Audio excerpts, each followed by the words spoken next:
Hello and welcome to Think About It, where we have just two primary goals. One, to get you to think about it, and two, to just make more sense than Nancy Pelosi. Now, I'm not going to take very long in this video because, frankly, I'm away at a very special place. You might recognize Grand Hotel on Mackinac Island. Kind of hard to beat this location. But something came to my attention that I just have to address.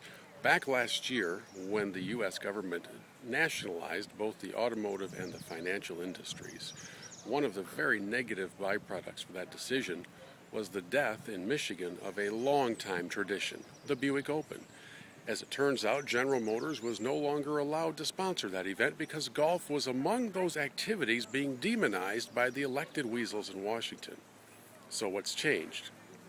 Well, instead of being able to lend corporate support to special causes, and instead of being able to support local charities through those causes, events left and right began to die because golf was determined to be a frivolous, non-essential activity.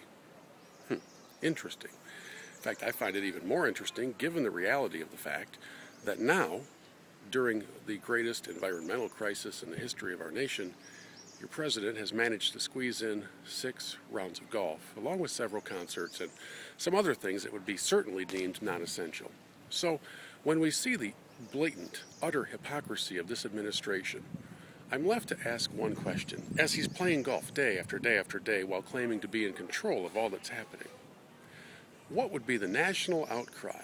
What would be the outrage? What would be the reaction if President Bush was doing the very same thing during a national emergency?